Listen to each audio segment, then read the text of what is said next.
उठ जा नालायक, सुबह के 8 बजने को है।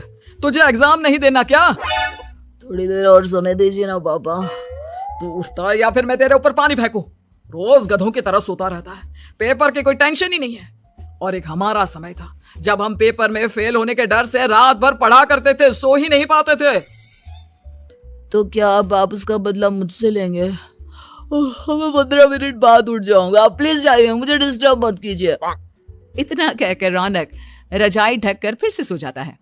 तू ऐसा नहीं मानेगा, रुक मैं अभी पानी लेकर आता हूँ।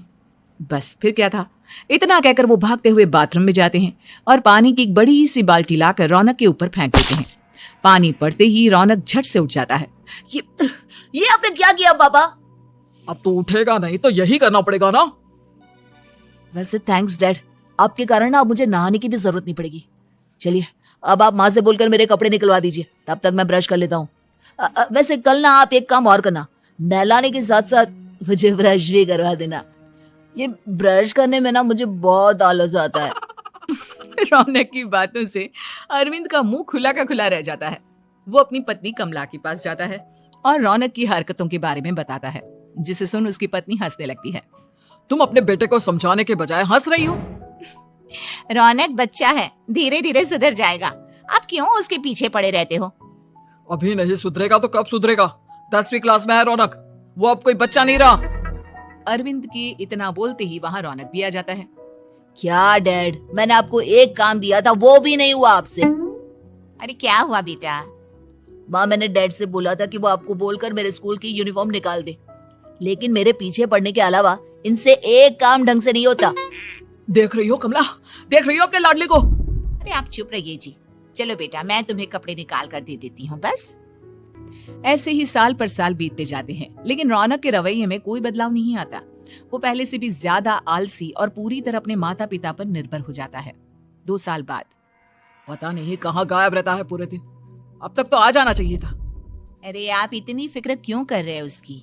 दोस्तों के साथ खेल रहा होगा, आ जाएगा अभी। ये कोई टाइम है खेलने का? 10 बजने वाले हैं, इतनी रात में कौन खेलता है?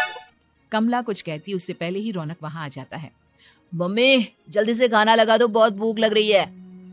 तुम्हें तब तक खाना नहीं मिलेगा जब तक तुम बता नहीं देते कि इतनी रात गए कहाँ से आ रहे हो।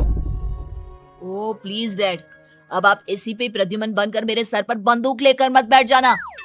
अपनी फालतू की बकवास बंद कर और बता कहाँ से आ रहा है। माँ अब समझाइए ना डैड को। बता देना बेटा, इनको भी तसल्ली हो जाएगी। आप बोल रही हैं तो बता देता हूँ, मैं दोस्तों के साथ मूवी देखने गया था, इसलिए देर हो गई।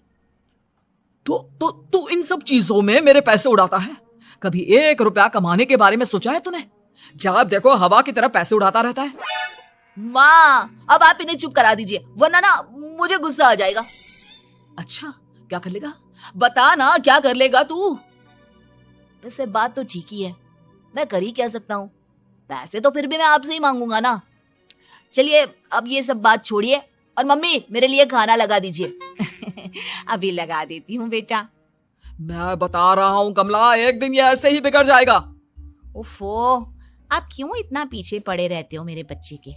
बात की बात में देखेंगे, अभी आप शांति से उसे खाना खाने देंगे। अगले दिन डैडी मुझे 10,000 रुपए चाहिए। हाँ? अब इतने पैसे क्यों चाहिए तुझे? डैड अब बिना सवाल किए कभी पैसे नहीं दे सकते क्या? जब तक तू बताएगा नहीं तुझे पैसे भी नहीं मिलेंगे। अरे अब आप अपने बेटे को पैसे भी नहीं दे सकते? नालायक, तेरी उम्र के लोग नौकरी करते हैं और एक तू है जो नौकरी करने का नाम ही नहीं लेता कभी। आप लोगों के होते हुए भला मैं नौकरी क्यों करूं? अरे हम कब तक पैसे देंगे तुझे? तुझे भी तो अपने पैरों पर खड़ा होना होगा ना। कौन सा उधार के पैरों पर खड़ा हूं? अपने ही तो पैरों पर खड़ा हूं मैं। इसी तरह रौनक दिन प्रतिदिन लापरवाह होता जाता है। उसकी लापरवाही को देखते हुए अरविंद और कमला अपने बेटे की शादी कराने का फैसला लेते हैं और 1 महीने के अंदर अंदर ही रौनक की शादी मेघा नाम की लड़की से करा देते हैं। शादी के कुछ दिन बाद, रौनक मुझे एक अच्छी सी साड़ी चाहिए, आप ला दोगे ना? हाँ क्यों नहीं, कितने तक की आती है साड़ी? यही करीब 5,000 तक की। तुम चिंता मत करो, मैं आज ही डैडी से पैसे मांगकर तुम्हारे लिए साड़ी ले आऊंगा। आप कब तक ऐसे ही अपने पापा से पैसे मांगते रहेंगे? कोई अच्छी सी नौकरी क्यों नहीं कर लेते आप? अरे डैड के होते हुए मुझे नौकरी करने की जरूरत ही क्या है? पर आप ऐसे कब तक उनसे पैसे मांगते रहेंगे? कुछ आपको अपने दम पर भी तो करना होगा ना। अब तुम भी बाकी लोगों की तरह मुझे ज्ञान देना शुरू मत कर देना। साड़ी चाहिए ना तुम्हें, मिल जाएगी बस। इतना कहकर रौनक अपने पिता से पैसे मांगने चला जाता है। डैडी मुझे 5,000 रुपया चाहिए। अब 5,000 क्यों चाहिए तुझे?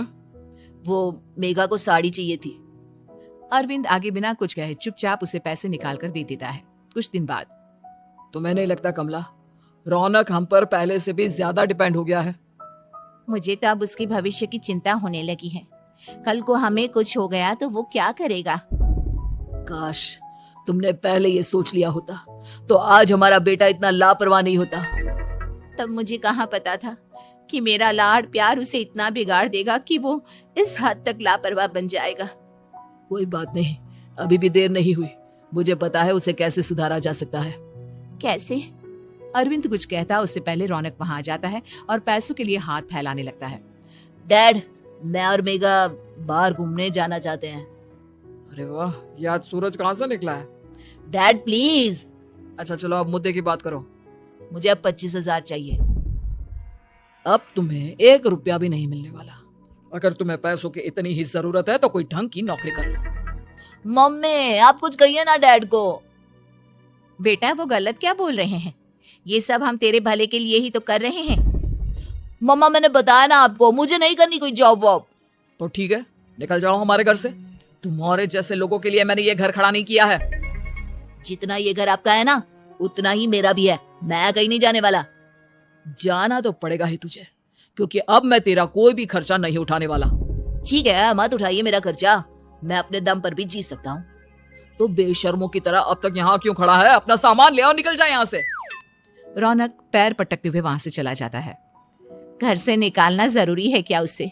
बिना पैसों के कौन रखेगा उसे किराए पर? अगर उसका भविष्य सुधारना है तो हमें अपने दिल पर पत्थर रखकर ये कदम उठाना ही होगा। दोनों बात कर रहे होते हैं कि रौनक अपनी पत्नी के साथ एक बड़ा सा बैग लेकर घर से निकल जाता है, लेकिन घर से बाहर उसे कोई भी मुफ्त में अपने घर किराए पर नहीं रखता। अंत में थक हार कर वो फिर से अपने घर चला जाता है। क्या हुआ? थोड़ी देर पहले तो दहाड़ते हुए घर से निकला था, अब क्या हुआ? नहीं रखा ना किसी ने तुझे किराए पर?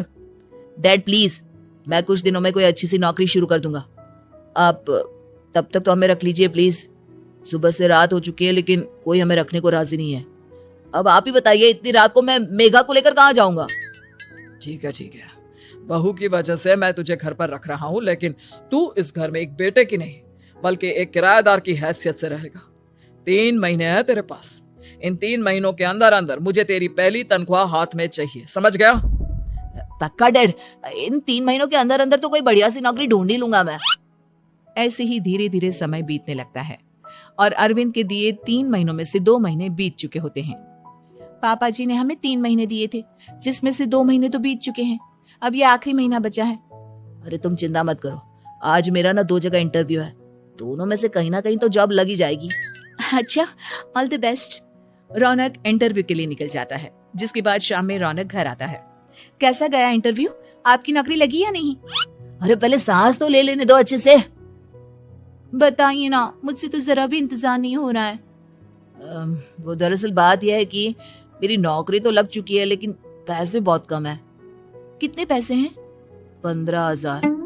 इतने में अरविंद और कमला मिठाई का डिब्बा लेकर आ जाते हैं। बधाई हो बेटा। हम जानते थे तेरी जॉब जरूर लगेगी। लेकिन मेरी सैलरी बहुत कम है मम्मा। कम है तो क्या हुआ, धीरे धीरे बढ़ जाएगी। हाँ बेटा, हम तो बस चाहते थे कि तू अपने पैरों पर खड़ा हो जाए। मतलब अब आप मुझे घर से नहीं निकालेंगे? नहीं, ये सब हमने तुझे जिम्मेदार इंसान बनाने के लिए किया था। थैंक यू मम्मी पापा, अगर आप दोनों ऐसा नहीं करते तो मुझे कभी अपनी जिम्मेदारियों का एहसास तक नहीं होता। आज आपने मुझे सिखा दिया कि इंसान का अपने पैरों पर खड़ा होना भी जरूरी होता है। इतना कहकर रौनक झट से अपने माता पिता के गले लग जाता है और अपनी कमाई की पहली तनख्वाह वो अपने माता पिता के हाथ में सौंपता है। इस तरह रौनक एक गैर जिम्मेदार व्यक्ति से एक जिम्मेदार व्यक्ति बन जाता है। उम्मीद है कि आपको हमारी ये कहानी पसंद आई होगी। कृपया हमारे चैनल को सब्सक्राइब करें और सभी अपडेट्स के लिए बेल आइकन जरूर क्लिक करें। और हाँ, वीडियो लाइक और शेयर करना मत भूलिएगा। Bye bye.